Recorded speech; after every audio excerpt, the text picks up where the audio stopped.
Good morning student, I am faculty of Sandipani Higher Secondary School. Today we will start chapter number 13 in social science subject of class 10th. आज हम class 10th के लिए chapter number 13 start करेंगे. Our chapter name is functioning of Indian democracy. जैसे कि chapter का नाम है कि जो इंडियन डेमोक्रेसी है उसका हमको क्या पढ़ना है, फंक्शन पढ़ना है. मतलब इंडियन डेमोक्रेसी के हम क्या पढ़ेंगे, कार्य पढ़ेंगे इस चैप्टर में. As we already discuss in previous classes about the democracy, जैसे कि हम डेमोक्रेसी के बारे में पढ़ चुके थे. डेमोक्रेसी मतलब क्या होता है? डेमोक्रेसी का मतलब ये होता है कि राइट टू वोट. हर एक व्यक्ति को अपने मत देने का अधिकार है, अपना रूरल चुनने का अधिकार है. तो वो क्या कहलाता है, डेमोक्रेसी कहलाता है. मतलब अगर हम इंडिया की बात करें और ऑल ओवर किसी की भी बात करें तो ऐसा कोई बाउंडेशन नहीं होता कि हम हमारा रूलर नहीं चुन सकते या हम हमारा शासक नहीं चुन सकते. तो ये राइट हमको किससे मिला, राइट टू वोट हमको किससे मिला, डेमोक्रेसी से मिला. और इसी कारण आज क्या है, हमको अधिकार है कि हम अपने जो रूरल्स है या हम हमारी गवर्नमेंट क्या कर सकते हैं, खुद को चुन सकते हैं, खुद इलेक्ट कर सकते हैं. क्यों? अब जब हमारा कॉन्स्टिट्यूशन लिखा गया तो कॉन्स्टिट्यूशन में हमारी कुछ फंडामेंटल ड्यूटीज़ थी और कुछ राइट्स थे. तो हमको अधिकार भी मिले कि right to freedom, right to equality. उसी तरह आज हम रहते हैं तो इंडिया में डेमोक्रेटिक कंट्री में रहते हैं, डेमोक्रेसी में रहते हैं, प्रजातांत्रिक देश में रहते हैं. और ये डेमोक्रेसी क्या है, बहुत ही ज़्यादा महत्वपूर्ण भूमिका निभाती है. क्यों महत्वपूर्ण भूमिका निभा रही है, क्यों? क्योंकि because of democracy, because of इसके कारण ही आज हमको क्या मिला है, हमको राइट मिला है कि हम हमारी गवर्नमेंट चुन सकते हैं. हमारे ऊपर किसी प्रकार का कोई बाउंडेशन नहीं होता है कि आप यहाँ वोट मत दीजिए या इसको वोट दीजिए या इसको वोट दीजिए. वी आर फ्री, है ना. हम क्या है, फ्री हैं, हम आज़ाद हैं. हम जिसको चाहें उसको हमारा शासक चुन सकते हैं. नाउ अब हम इस चैप्टर में ये डिस्कस करेंगे कि फंक्शन क्या है. फंक्शन मतलब इसके कार्य क्या है, किसके, इंडियन डेमोक्रेसी के. India is the important democratic Republic in the world. जैसे कि अब हम भारत की बात करते हैं तो ये तो पता है हमें भी कि इंडिया क्या है, डेमोक्रेटिक कंट्री है. भारत क्या है, और पूरे विश्व में भी यदि हम देखें तो भारत एक बहुत ज़्यादा महत्वपूर्ण इंडियन डेमोक्रेटिक रिपब्लिक कंट्री है. पूरे भारत की बात करें तो पूरे विश्व की भी आप बात कर लो, पूरे भारत में तो कॉन्स्टिट्यूशन ये डेमोक्रेसी फॉलो होती है. पर अगर अपन पूरे विश्व की भी बात करते हैं तो जो भारत का स्थान है वो बहुत महत्वपूर्ण है डेमोक्रेटिक रिपब्लिक में. The framers of the Indian constitution adopted a parliamentary form of government under the democratic setup. जब ये कॉन्स्टिट्यूशन बनाया गया था, आपको पता है कॉन्स्टिट्यूशन जब बनाया गया था तो वो उसमें एक कमेटी बनाई गई थी और कमेटी के अध्यक्ष बनाए गए थे, उपाध्यक्ष बनाए थे डॉक्टर भीमराव अंबेडकर के अंडर में जो कमेटी ने काम किया था. जो डॉक्टर भीमराव अंबेडकर थे उन्होंने फ्रेम किया था कॉन्स्टिट्यूशन को. तो ये फ्रेम ने जब कॉन्स्टिट्यूशन हमारा बनाया गया, संविधान हमारा बनाया गया, तो इस बात को उन्होंने अडॉप्ट किया था. इसमें पार्लियामेंट फॉर्म ऑफ गवर्नमेंट था और उसी के साथ क्या है, डेमोक्रेटिक सेटअप उन्होंने किया था. Under this system, the executive at the center responsible the parliament and execute in the state is responsible to legislative system. जैसे कि हमने पहले भी पढ़ा था, आपने 9th क्लास में भी पार्लियामेंट के बारे में पढ़ा था. तो जब ये सेटअप किया गया था, जब कॉन्स्टिट्यूशन बनाया गया था, तो क्या हुआ था, इसके अंदर जो हम बात करते हैं इस सिस्टम में जो एग्जीक्यूटिव था, है ना, एग्जीक्यूटिव था वो कहाँ रिस्पॉन्सिबल था, पार्लियामेंट पे, है ना. एग्जीक्यूटिव की हम बात करें, at the centre is responsible to parliament and the executive in the state. केंद्र की बात कर रहे हैं, सेंटर की बात कर रहे हैं तो it is responsible on the parliament. But executive at the state आप बात कर रहे हैं तो which is responsible to the legislative assembly. The executive is of two type. अब हम एग्जीक्यूटिव क्या होता है, एग्जीक्यूटिव दो टाइप के होते हैं, दो प्रकार होते हैं इसके. एक हमारा होता है नॉमिनल और एक होता है हमारा one real based on the power they are able to exercise. The framers of the constitution has adopted the federal form of government for India. अब यदि आप भारत की बात करते हैं तो जो ये कॉन्स्टिट्यूशन जब बनाया गया था, तो जब कॉन्स्टिट्यूशन बना था तो उन्होंने किस फॉर्म को अडॉप्ट कर लिया था, फेडरल फॉर्म ऑफ गवर्नमेंट को अडॉप्ट किया था फॉर इंडिया के लिए, in which there is a mix unitary and federal system. इसमें क्या था, मिक्स था, यूनिटरी और federal system.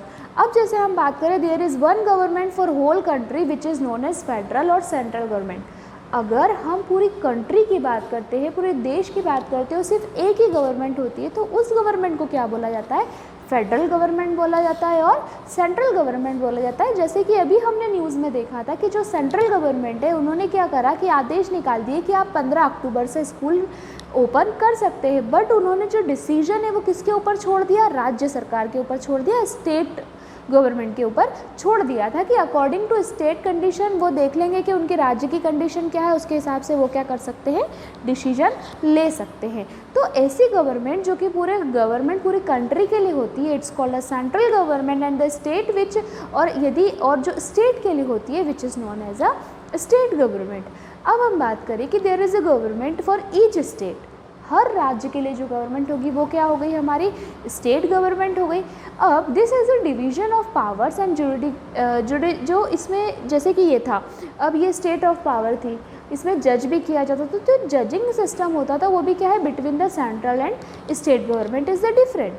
After independence we adopted a process of national development. अब क्या हुआ, जब हम अभी तक हमारा देश जब आज़ाद हो गया था, तो आज़ाद होने के बाद क्या ऐसी प्रोसेस अपनाई गई थी कि जैसे ज़्यादा से ज़्यादा क्या हो, नेशनल डेवलपमेंट हो, जो हमारा राष्ट्र है वो कंटिन्यू क्या करे, विकास करे, and which is based on the policy of democracy. और वो किसके ऊपर बेस्ड था, डेमोक्रेसी के ऊपर बेस्ड था। क्यों, क्योंकि यदि हमारा राज्य या हमारा इंडिया डेमोक्रेटिक कंट्री है तो पक्का हम लोग को क्या करना है, डेवलपमेंट तो होना ही है, and dedicated to the development and the public goods. The objective of the administration to ensure social, political, economical justice for the people of India. तो इसके जो ऑब्जेक्टिव थे, इसके उद्देश्य ये थे कि चाहे कोई भी एरिया हो, या पॉलिटिक्स से रिलेटेड हो, इकोनॉमिक्स से रिलेटेड हो, या सोशल से रिलेटेड हो, सभी को क्या मिले, सभी व्यक्ति को क्या मिले, जज मतलब न्याय मिले, किसी भी प्रकार से किसी से भी कोई भेदभाव ना हो।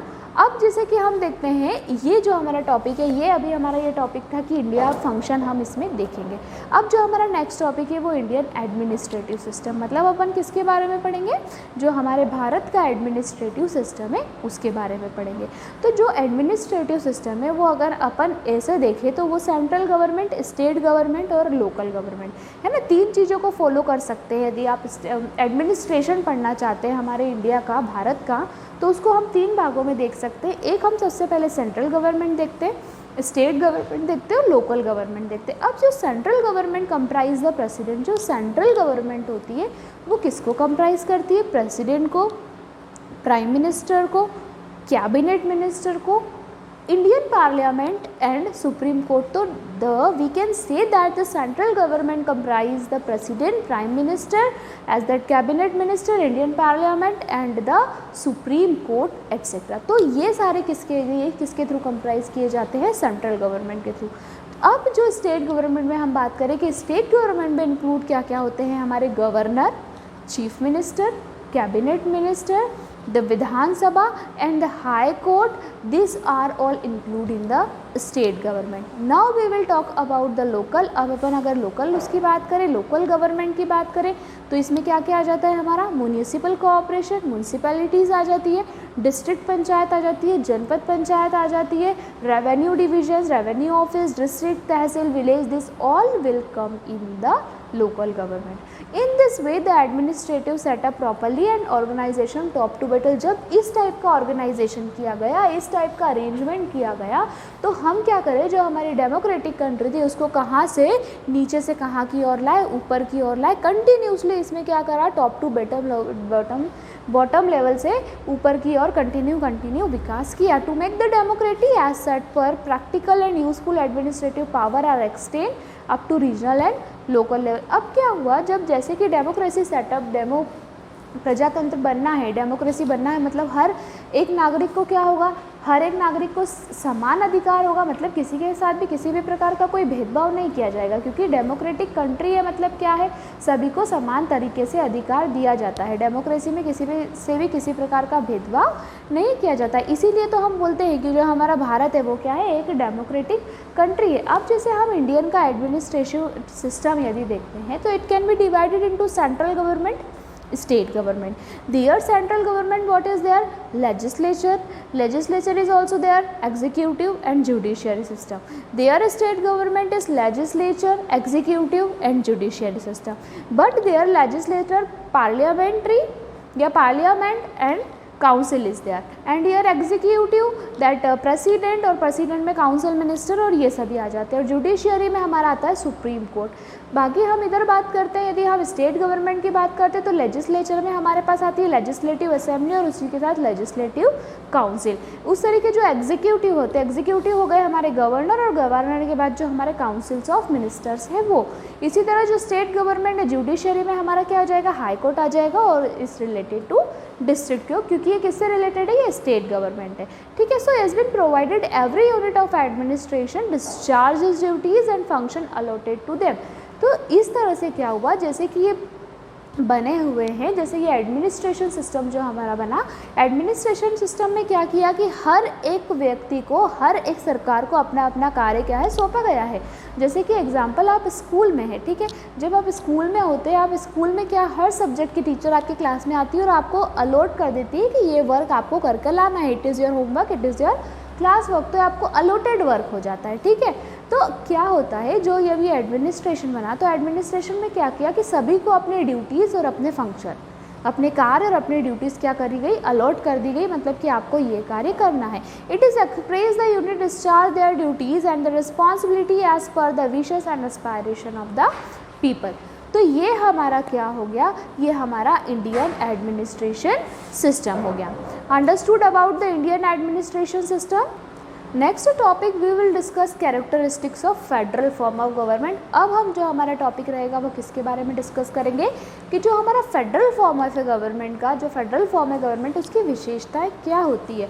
तो the form of government under which the, ये उस तरीके का फॉर्म होता है गवर्नमेंट, क्या होता है इसमें, which the powers of government, जो गवर्नमेंट की पावर्स होती है, which the power of government divided by the constitution, किसके थ्रू डिवाइड की गई है, कॉन्स्टिट्यूशन के थ्रू डिवाइड की गई है between the central government and the state government. अब हम देखें the source of power in respect both the government in the constitution. इसमें जो सोर्स ऑफ पावर है ये है कि जो भी हमको क्या करना है, रिस्पेक्ट करना है, किसका रिस्पेक्ट करना है, हमारी सरकार का रिस्पेक्ट करना है, उनकी शक्तियों का रिस्पेक्ट करना है। The procedure of the amendments in the constitution is generally difficult and supremacy of the judiciary is essential. अब जो प्रोसीडर है वो तो ठीक है, लेकिन इसमें सबसे ज़्यादा इंपॉर्टेंट किस चीज़ को रखा गया है, न्यायिक व्यवस्था को सबसे ज़्यादा महत्वपूर्ण रखा गया। So also it is essential that the constitution is written in rigid, और इसी कारण जो हमारा कॉन्स्टिट्यूशन है उसमें वो लिखित फॉर्म में है। हमारा कॉन्स्टिट्यूशन क्या है, एक रिटन डॉक्यूमेंट है, रिटन फॉर्म में हमको कॉन्स्टिट्यूशन मिला है। Such form of government is known as a federal form of government. तो इस टाइप की जो गवर्नमेंट होती है वो क्या कहलाती है, फेडरल फॉर्म ऑफ गवर्नमेंट। तो ये क्या हो गई हमारी federal form of government. India has been term as the constitution as federation of state. The characteristics of federal government is present in Indian constitution. यदि आप भारत के संविधान की बात करें, जो कि किसके अंडर में बनाया गया है, किसके थ्रू इसको फ्रेम किया गया है, डॉक्टर भीमराव अम्बेडकर के थ्रू, तो भारत का जो संविधान है उसमें फेडरल फॉर्म ऑफ गवर्नमेंट की विशेषताएं हमको क्या होती है, देखने को मिलती है। इन द फर्स्ट, जैसे हम federal form of the union state and the state function with the limits, rights and power is given by the constitution. Presently हम बात करें इंडियन फेडरेशन आर 28 स्टेट्स। यहाँ पे कितने स्टेट्स है, 28 स्टेट्स है। एंड द सेंट्रल एडमिनिस्ट्रेशन, जो central administered system है वो भी है इसमें 28 states and the central administered system. The federal characteristics present in the government of India. अब हम क्या देखेंगे कि इसकी कैरेक्टरिस्टिक्स क्या है। जो फेडरल फॉर्म ऑफ गवर्नमेंट है उसकी कुछ तो विशेषता होगी, हर चीज़ की कुछ ना कुछ विशेषता होती है, इसीलिए फेडरल फॉर्म ऑफ गवर्नमेंट की भी क्या है, कुछ विशेषता है। So we will discuss the characteristics. अब कैरेक्टरिस्टिक डिस्कस करते हैं तो जो हमारी फर्स्ट कैरेक्टरिस्टिक्स है, it is a dual government, है ना। पहली कैरेक्टरिस्टिक्स, पहली विशेषता क्या है, dual government. Second is that division of power between centre and state, मतलब फेडरल गवर्नमेंट ने क्या किया गया है, जो इनकी शक्तियाँ हैं उसको विभाजित किया है, किसमें, राज्य सरकार में और केंद्र सरकार में। Construction is to be supreme court and written form. जो हमारा कॉन्स्टिट्यूशन है, जैसे कि हम बात करें कॉन्स्टिट्यूशन टू बी सुप्रीम, उसको उच्च माना गया है इसमें, और उसका जो फॉर्म है वो रिटर्न फॉर्म है, मतलब लिखित भाषा में है, लिखित फॉर्म में है। टू हाउसेस ऑफ लेजिस्लेचर, यहाँ पे 2 हाउसेस रखे गए हैं लेजिस्लेचर के। They are supremacy of judiciary, और सबसे ज़्यादा जो सर्वमान्य माना गया है वो किसको माना गया है, न्याय को माना गया है। तो ये सारी क्या है इसकी कैरेक्टरिस्टिक्स है। Now we will discuss the characteristics. अब हम क्या करेंगे, इसकी जो कैरेक्टरिस्टिक्स है वो डिस्क्रिप्शन फॉर्म में, नेक्स्ट क्लास जो है हमारी, इसकी जो भी कैरेक्टरिस्टिक्स है वो डिस्क्रिप्शन में हम क्या करेंगे, डिस्कस करेंगे। This topic is completed. In next class we will continue our next topic. Thank you so much.